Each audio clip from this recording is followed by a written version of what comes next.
So hi everyone, first of all welcome to my channel Jharkhand lab. तो यहाँ पे देखिए, अगर आप लोग ई कल्याण झारखंड स्कॉलरशिप का आप भरना चाहते हैं विद इन अ स्टेट, तो आप उसको कैसे फिलअप कर सकते हैं। और अगर आप आउट ऑफ द स्टेट हैं, किसी अनदर स्टेट में पढ़ रहे हैं, तो आपका कॉलेज ई कल्याण के साथ रजिस्टर्ड होना चाहिए, तब जाकर आप फॉर्म फिलअप कर सकते हैं।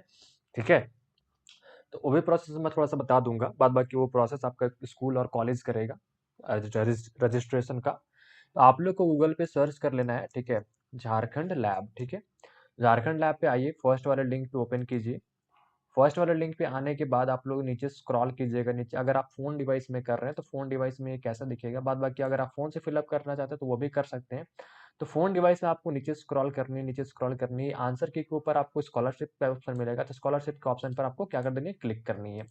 और इसके अलावे आप क्या कर सकते हो, यहाँ पे अदर्स में आइएगा। ठीक है, अपने फ़ोन में ही नेविगेट कीजिएगा, ये अदर्स वाला फ़ोन में जैसे सपोज ऐसा कुछ दिखेगा, मैं दिखला दे रहा हूँ, ऐसा दिखेगा। तो आप लोग को अदर्स में आ जाना है और अदर्स की इस एरो पे क्लिक करना है और यहाँ पे ई कल्याण पे क्लिक कर देना है। ठीक है, ई कल्याण पे जैसे ही आप क्लिक करोगे, एक कलर पे जैसे आप क्लिक करोगे ना, तो यहाँ पे आ जाएगा, इस पे आपको क्लिक कर देना है। जैसे ही आप इस पे क्लिक कीजिएगा, आपके सामने ये आ जाएगा एंड यहाँ पे कंप्लीट डिटेल दिया गया है इसकी, क्या है, नहीं है, कैसे अप्लाई करना है, नहीं करना है।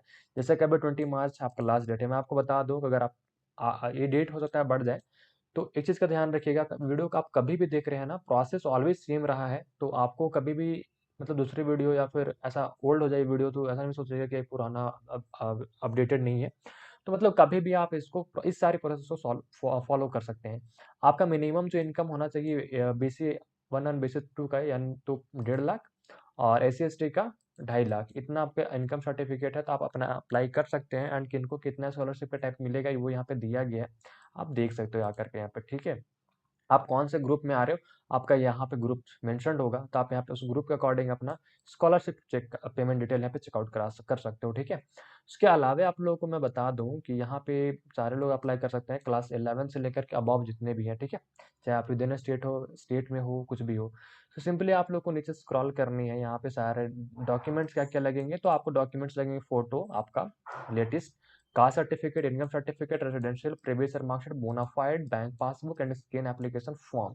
ठीक है, ये और आपका जो आधार है वो लिंकअप है या फिर नहीं, ये अगर आपको चेकआउट करना है तो यहाँ पे इसका लिंक अवेलेबल है, आप क्लिक कीजिएगा एंड यहाँ पे आ जाइएगा। उसका पूरा प्रोसेस आप यहाँ पे देख सकते हो, इसका दिया हुआ बताया गया है कि यहाँ पे क्या करनी है, कैसे करनी है, सारा इमेज के साथ यहाँ पे बताया गया है, तो आप आकर के चेकआउट कर सकते हो। अगर आपका बैंक अकाउंट लिंक्ड है तो यहाँ पे आपका एक्टिव दिखाएगा, और नहीं है तो इनएक्टिव दिखाएगा। ठीक है, तो उसको आपको एक्टिव करवाने का ज़रूरत पड़ेगा। तो सिंपली आप लोग को क्या करना है, यहाँ पे आप लोगों को क्लिक कर देना है। ठीक है, तो यहाँ पे जैसे ही आप लोग आइएगा, सो यहाँ पे आप लैंड कर जाइएगा, तो स्कूल स्टूडेंट्स लॉगिन पे आइएगा। अगर कोई आउट ऑफ द स्टेट है, ठीक है, तो आप यहाँ पे क्लिक करके अपना रजिस्ट्रेशन वगैरह कर सकते हैं। ठीक है, यहाँ पे एंड अगर नहीं है तो फिर ये आपको लॉगिन करने का नीड पड़ेगा। तो आपको ये चीज़ देखना होगा कि आप कहाँ से हो, कैसे हो, क्या कर रहे हो। ठीक है, तो अगर आपको कुछ दिक्कत आती है, मतलब देखो, कॉलेज को रजिस्ट्रेशन बेसिकली करना पड़ता है। ठीक है, यहाँ पे आप देख सकते हो, यहाँ पे स्टूडेंट्स रजिस्ट्रेशन आपको करना होगा, तो यहाँ पे आप आकर के करना होगा आपको, with in state, out of the state, जैसा भी हो आपका, आप यहाँ पे आकर के कर सकते हो, अपना आधार से ये होगा आपका, तो इस चीज़ को आप चेकआउट कर सकते हो। ठीक है, उसके अलावा हमें अभी लॉगिन करने की नीड है, तो हम लॉगिन करेंगे बिकॉज हमारा ऑलरेडी रजिस्टर्ड है और हम लोग विद इन स्टेट है। ठीक है, तो हम लोग विद इन स्टेट चलेंगे। अ, यहाँ पे मैं अपना नंबर एंड पासवर्ड डाल करके लॉगिन कर लेता हूँ। लॉगिन करने के लिए सिंपली यहाँ पे अपना नंबर एंड पासवर्ड फिलअप कीजिएगा। कोई प्रॉब्लम है तो फॉरगेट पासवर्ड करके अपना फॉरगेट कर सकते हैं। उसमें आपको फॉरगेट करने के लिए सिंपली आप लोग को यहाँ पे आना होगा, फॉरगेट में भी दिखा देता हूँ। आपको कैंडिडेट चूज करना होगा, कैंडिडेट चूज करने के बाद अपना नंबर डालना होगा, नंबर डालने के बाद गेट ओटीपी पे क्लिक कीजिएगा। आपके फोन में ओटीपी आएगा, ओटीपी फिलअप कीजिएगा। नीचे कैप्चा आएगा, कैप्चा फिलअप करने के बाद न्यू पासवर्ड चूज करने का ऑप्शन आएगा, नया पासवर्ड बना करके सेव कर दीजिएगा। फिर आप सिंपली लॉगिन कर सकते हैं। ठीक है, तो यहाँ पे सिंपली हम लोग चलते हैं अभी लॉगिन पे, क्योंकि हमें लॉगिन करनी है। मैं पूरी डिटेल बारीकी से बता रहा हूँ ताकि कोई भी न्यू स्टूडेंट्स भी फिलअप करें ना, तो उनको दिक्कत ना आए। ठीक है, सो हम लोग यहाँ पे नंबर एंड पासवर्ड डाल करके लॉगिन करते हैं, फिर मैं आप लोग को दिखलाता हूँ लॉगिन करने के बाद। ठीक है, सो सिंपली आप लोग लॉगिन करने के बाद ऊपर में आपका कुछ डिटेल्स दिखेगा, सपोज ईमेल नेम, आधार डिटेल्स, तो मैं वो नहीं दिखा रहा आपको। ठीक है, सो आप लोग को यहाँ पे सिंपली अप्लाई ऑनलाइन पे क्लिक कर देनी है। ठीक है, अप्लाई ऑनलाइन पे जैसे ही क्लिक करेंगे, उसके बाद आपके पास ये इंटरफेस खुल करके आ जाएगा एंड सिंपली उसके बाद आप लोगों को नीचे सारे डिटेल्स भरनी है। ठीक है, जैसे कि यहाँ पे आपका मैट्रिक का डिटेल, फिर यहाँ पे आपका पर्सनल डिटेल, जो भी आपका नाम है, ये सारी चीज़ें आप लोग को यहाँ पे फिलअप करनी है। जैसे कि सपोज मैं आप लोग को अगर फिलअप करके थोड़ा सा दिखला दूँ, तो मैं आप लोग को दिखला दूंगा। लेकिन यहाँ पे उससे पहले मैं आपको बता दूँ कि यहाँ पे जो भी चीज़ें डालनी है, आप जैसे कि पेरेंट्स आपके अलाइव हैं या फिर नहीं, क्योंकि ये सारी बेसिक डिटेल्स हैं, ठीक है? यहाँ पे आप मैट्रिक का टाइप चूज़ करोगे, सपोज़ जो भी मैं फिल अप कर रहा हूँ सीबीएसई से, तो मैं सीबीएसई चूज़ करूँगा। अगर आप जैक्स हो, जैक चूज़ करोगे, रेगुलर, सप्लीमेंट्री, जो भी आपका चूज़ करोगे, ठीक है? उसके बाद आपका जो पासिंग ईयर है, जैसे कि मान लो तो मेरा 2018 है, तो मैं वो फिल अप कर दूँगा। फिर यहाँ पे आपका डेट ऑफ बर्थ ऑटोमेटिकली आ जाएगा। फिर अधिकतम मार्क्स जैसा कि आपका मान लो 500 था, तो 500 फिल अप करोगे। उसके बाद जो भी आपका ऑब्टेन्ड मार्क्स था, लाइक 460 था, 460 आप डाल दोगे, जो भी था आपका। सपोज़ कि यहाँ पे फर्स्ट डिवीज़न है, तो जैसा फर्स्ट नहीं वो लेगा ये, ठीक है? मतलब नंबर वगैरह नहीं लेगा। आपको यहाँ पे लिखना पड़ेगा FIRST फर्स्ट, इतना लिख दोगे काफ़ी, या फिर डिवीज़न भी लिखना चाहो तो डिवीज़न भी लिख सकते हो, ऐसा लिखना होगा आपको, ठीक है?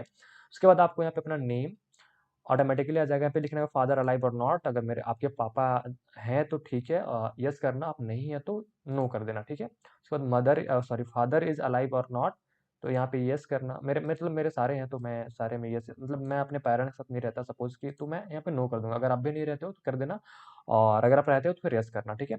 फिर मदर्स का नाम यहाँ पे फिलअप करोगे, फिर मदर्स ऑक्यूपेशन यहाँ पे फिलअप करोगे, ठीक है? उसके बाद फैमिली इनकम जो भी होगी आपकी, सपोज मेरा यहाँ पे अगर ऐसा लिखा हुआ है 1,70,000, तो मैं 1,70,000 फिलअप करूंगा। और उसके बाद कैटेगरी आपका लाइक BC1 SC ST जो भी आप वो चूज कर लोगे, ठीक है? फिर फादर ऑक्यूपेशन आप चूज करोगे, जैसा कि मेरा सेल्फ एम्प्लॉयड है, तो सेल्फ एम्प्लॉयड अगर आपको फादर का पैन नंबर वगैरह डालनी है तो डालना, अदरवाइज स्किप करना। अगर नहीं डालना हो तो इसमें टैप नहीं करना, अदरवाइज ये बिना लिए फिर आप इसको, मतलब बिना फिलअप की फिर आगे नहीं बढ़ पाओगे आप इसको, ठीक है? ऐसा कुछ होता है तो चेकआउट कर लेना, मत करना, ठीक है? फिर आप लोग आओगे इंस्टीट्यूशन एंड कॉलेज के सेक्शन पे। तो मैं जैसे कि मेरा अगर मैं चलूँ तो यहाँ पे मैं रांची से मान लो भी बिलोंग करता हूँ, तो रांची मैं कर दूंगा। और जो भी आपका डिस्ट्रिक्ट है वो आप फिलअप कर लेना। फिर आपका जैसे कि मान लो मेरा रांची सदर है ब्लॉक, तो आपका कौन सा ब्लॉक है वो आप लोग चूज कर लेना। जैसे कि मेरा मान लो अगर डोरंडा है, या फिर जो भी आपका कॉलेज है रांची से, तो आप फिलअप कर दो, ठीक है? सो यहाँ पे आपका सारे डिटेल्स आ जाएंगे, और ये चीज़ें ऑटोमेटिक फिलअप होती है।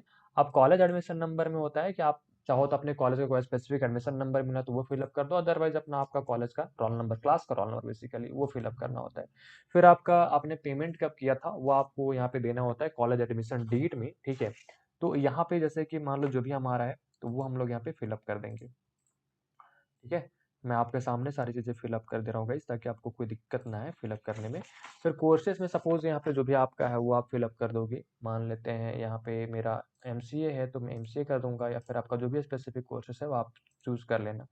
या मेरा मान लो फर्स्ट ईयर है, मैं डे स्कॉलर करूँगा। अब डे स्कॉलर और हॉस्टलर में क्या फ़र्क है? देखो, डे स्कॉलर समझ लो कि नॉर्मल टाइप का, ठीक है? जैसे कि लोग कहीं भी रह रहे हैं, किसी भी रूम में रेंट-वेंट लेकर के रह रहे हैं, घर में रह रहे हैं, तो वो सारे स्टूडेंट्स फिलअप कर सकते हैं। हॉस्टलर क्या होता है? जो कि गवर्नमेंट के थ्रू, जैसे कि बहुत सारे देखते हो ना गवर्नमेंट के थ्रू हॉस्टल चलते हैं, जो कि ऑलरेडी रजिस्टर्ड वगैरह होते हैं, तो वही लोग हॉस्टलर में कर सकते हैं। अदरवाइज़ सारे के सारे लोग डे स्कॉलर में करेंगे। अगर कोई होशियारी दिखाते हुए हॉस्टलर में करेगा, करे भाई हॉस्टलर में ज़्यादा पैसा मिलेगा बोल के, तो आपका जो एप्लीकेशन है ना वो रिजेक्ट कर दिया जाएगा, ठीक है? क्योंकि आप वैलिड नहीं दे रहोगे। तो मत करना, डे स्कॉलर में कर लेना। अगर आप रहते हो कोई रजिस्टर्ड हॉस्टल में, तब जा करके ये हॉस्टलर चूज करना, अदरवाइज डे स्कॉलर में करके आगे बढ़ जाना, ठीक है? फिर आपका आता है यहाँ पे लास्ट ईयर डिटेल्स। तो मान लो मेरा यहाँ पे CGPA है तो मैं CGPA कर दूंगा। तो यहाँ पे जैसे कि मान लो यहाँ पे मैं फिलअप कर दूं यहाँ पे, तो ये हो नहीं रहा। लास्ट ईयर स्टेटस है लास्ट ईयर, तो लास्ट ईयर यहाँ पे कुछ भी नंबर नहीं लगेगा। जैसे कि मान लो आपका 12th है या फिर जो भी है तो वो आप फिलअप कर देना। 10th है तो 10th है तो मैट्रिक लिखना, 12th है तो इंटरमीडिएट लिखना, ठीक है? और अगर 11th में हो तो इंटरमीडिएट फर्स्ट ईयर लिखना, इस तरीके से लिख देना, ठीक है? इंटरमीडिएट फर्स्ट ईयर, जैसे कि BCA फाइनल मैं यहाँ पे लिख देता हूँ फाइनल, ठीक है? BCA फाइनल ईयर ऐसा लिख देता हूँ, ठीक है? सो यहाँ पे BCA फाइनल केवल लिख देता हूँ, ठीक है? उसके बाद यहाँ पे मेरा है सपोज जितना है मैं यहाँ पे डाल देता हूँ। यहाँ पे ऑटोमेटिकली फेच कर लिया है। यहाँ पे कम्युनिकेशन एड्रेस में जहाँ आप रहते हो वहाँ का डाल सकते हैं, पर कम्युनिकेशन परमानेंट एड्रेस आप ऑटोमेटिकली, मतलब जो भी आपको डालना वो डाल सकते हो अपने अकॉर्डिंग, ठीक है? सो यहाँ पे उसके बाद आपको अपना एक JPG फोटो अपलोड करनी है, जो कि 1 MB तक का होना चाहिए, उससे ज़्यादा नहीं होना चाहिए, ठीक है? और यहाँ पे सिर्फ और सिर्फ आपका JPG फॉर्मेट अलाउड है, JPG not JPEG, PNG type की भी शायद यहाँ पे अलाउड नहीं होगा, तो चेक कर लीजिएगा इसको। उसके बाद रेसिडेंशियल सर्टिफिकेट में यहाँ पे आपको रेसिडेंशियल सर्टिफिकेट चूज़ फाइल कीजिएगा, रेसिडेंशियल सर्टिफिकेट आपको अपलोड करना होगा, फिर रेसिडेंशियल सर्टिफिकेट का नंबर आप लोग अपलोड नंबर आपको रेसिडेंशियल सर्टिफिकेट के लेफ्ट में अलाइनमेंट में मिल जाएगा, ठीक है? जैसे कि पंजीकरण क्रमांक करके मिलता है, फिर रजिस्ट्रेशन नंबर रहता है या फिर certificate number, registration number, certificate number दोनों सेम होता है, तो वो आप लोग को करना है। फिर इश्यू डेट आपको लोग वहाँ पे मिल जाएगा, जारी करने की तिथि ऐसा कुछ डेट मिल जाएगा, तो वो आपको यहाँ पे लिखना है। वही सेम फिर कास्ट सर्टिफिकेट, फिर ये क्या है, कास्ट सर्टिफिकेट का नंबर, फिर कास्ट सर्टिफिकेट का इशू डेट, फिर इनकम सर्टिफिकेट यहाँ पे अपलोड करनी है, फिर इनकम सर्टिफिकेट का नंबर और इशू डेट। यहाँ पे इशू डेट में क्लिक कीजिएगा ना तो कैलेंडर टाइप खुल जाएगा, तो आपको फिलअप करनी है। फिर आपको कॉलेज से मिला बोनाफाइड विद फीस स्ट्रक्चर आपको यहाँ पे फिलअप करनी है। एंड प्रीवियस ईयर आपको जो मार्कशीट, जैसे कि सपोज आप 12th में हो तो 10th का, फिर 12th सेकंड ईयर में हो, मान लो 12th सेकंड ईयर में हो तो 11th का करोगे। और अगर आप 11th में हो तो 10th का करोगे। ग्रेजुएशन में हो तो ग्रेजुएशन में हो, सपोज फर्स्ट ईयर में हो तो 12th का करोगे। आप पोस्ट ग्रेजुएशन में हो तो आपका जो ग्रेजुएशन कंप्लीट हो गया है तो उसका जो फाइनल सर्टिफिकेट आता है वो आप लोग कर दोगे। फाइनल इन द सेंस जो मार्कशीट मिलता है फाइनल वाला वो। ये नहीं कि 6 सेमेस्टर का भी कर सकते हो, बट चाहो तो जैसा भी आप चाहो वो कर सकते हो, कोई दिक्कत नहीं है।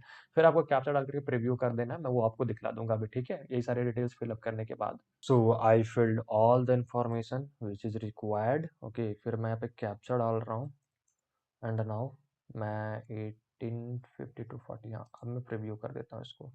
फिर वेरीफाई करेगा आपका जो भी डिटेल्स है, उसके बाद चेकआउट कर लेना। मैं भी एक बार कर लेता हूँ, ठीक है? मेरा सारा इन्फॉर्मेशन यहाँ पे करेक्ट है। तो अगर आपको मान लो कुछ इन्फॉर्मेशन चेक करने का टाइम गलत हो जाता है, क्लिक हेयर टू एडिट पे क्लिक करके आप एडिट कर सकते हो। अदरवाइज मेरा सारा करेक्ट हो तो ओटीपी यहाँ पे मुझे चाहिए होगा तो मैं गेट ओटीपी पे क्लिक कर दूंगा। मेरे नंबर पे ओटीपी सेंड कर दी गई है, मैं ओटीपी यहाँ पे फिलअप करता हूँ, ठीक है? ओटीपी फिलअप करने के बाद फाइनल सबमिट इसको हम लोग कर देंगे, ठीक है? अब देखो किसी किसी कॉलेज में होता है कि फाइनल सबमिट करने के बाद मेमो नंबर, जो भी एप्लीकेशन नंबर है वो सबमिट करवाया जाता है, और किसी किसी कॉलेज में नहीं करवाया जाता, तो आपके कॉलेज के ऊपर डिपेंड करता है। तो आप एक बार पूछ लेना कि फॉर्म फिलअप करने के बाद कुछ करना पड़ेगा, कुछ सबमिट वमिट करना पड़ेगा जब आप बोनाफाइड लेने जा रहे हो, या फिर जब साइन वगैरह करवाने जा रहे हो बोनाफाइड में, तो उस टाइम पे, ठीक है? तो मैं यहाँ पे फाइनल सबमिट इसको कर देता हूँ। ओके पे क्लिक कर देना है एंड हियर वी गो।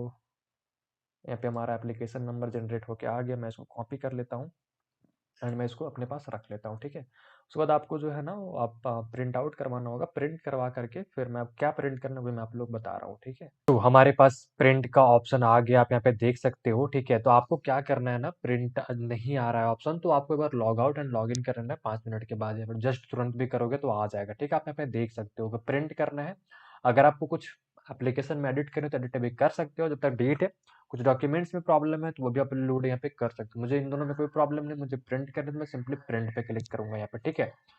तो ये हमारा आ गया है यहाँ पे। ये प्राइवेसी पर्पसेस के लिए पूरी ब्लर होगी, तो प्रिंट यहाँ पे करवा लेना है, सारा डॉक्यूमेंट वगैरह सारा आएगा। नीचे आपको प्रिंट कर लेना है, प्रिंट बटन पे क्लिक करोगे, प्रीव्यू वगैरह जनरेट होगा एंड देन प्रिंट कर लेना अपलोड, ठीक है?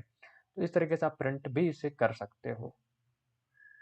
आई होप कि इसकी वीडियो आप लोगों को अच्छी लगेगी। वीडियो चलो डेफिनेटली लाइक कीजिएगा एंड अपने दोस्तों के साथ शेयर कीजिएगा। कोई दिक्कत, कुछ भी प्रॉब्लम है तो नीचे कमेंट से पूछ सकते हो। मिलते हैं नेक्स्ट वीडियो में। वीडियो को ज़्यादा से ज़्यादा लोग लाइक कर देना, शेयर कर देना। तो thanks for watching this video.